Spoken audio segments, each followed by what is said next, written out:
This is Inside Indiana Business Radio for the morning of Tuesday, August 20th, 2024. I'm Alex Brown. Officials from Taylor University and the town of Upland on Monday marked the start of a series of revitalization projects. Ground was broken on a mile-long pedestrian pathway known as the Main Street Mile, designed to connect Upland's downtown and business district with the Taylor campus. There's just a mile of Main Street that separates the university from downtown.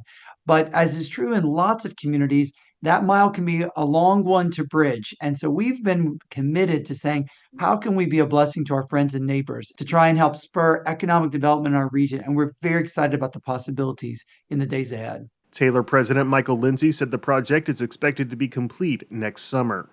Indiana University South Bend Chancellor Susan Elrod is planning to retire at the end of the year after 5 years in the role. As a result, the university announced Monday that a search committee has been formed to identify her successor, though a time frame for doing so was not provided. CenterPoint Energy Indiana South in Evansville is sending out a request for proposals for new energy sources to help customers in southwest Indiana. The utility said Monday that it's seeking proposals that focus on renewable energy sources, including solar, wind, and geothermal solutions.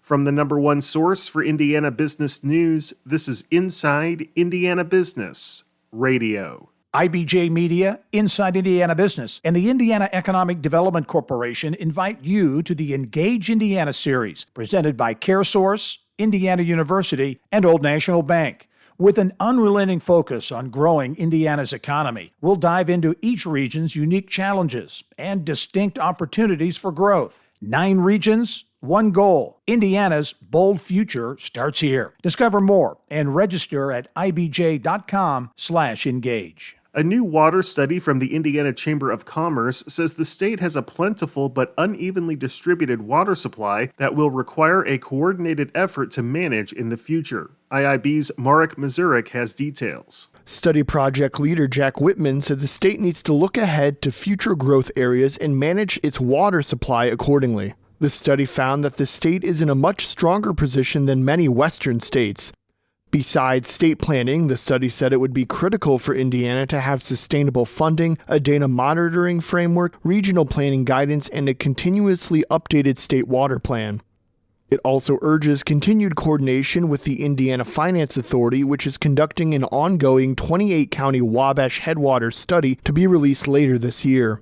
Whitman said a policy that could be best applied to Indiana is one used currently in Minnesota.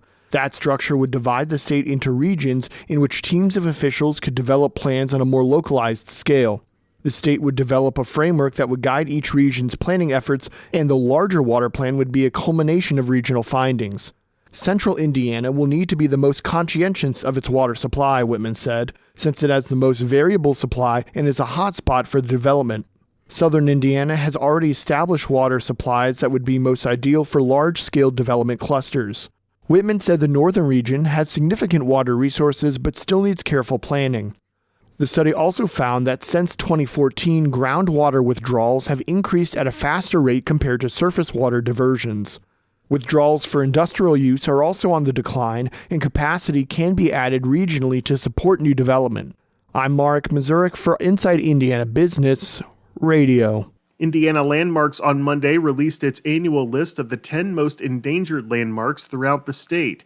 The organization says the places on the list often face a multitude of problems, including abandonment, neglect, or owners who lack money for repair. This year's list features 6 new landmarks and 4 repeats from the 2023 list. Among the new landmarks is the Bethlehem Healing Temple in Gary, the Rudisill Montgomery Polygonal Barn in Shelby County, and a one-room school building in Gibson County built after the Civil War. You can view the full list at InsideIndianaBusiness.com.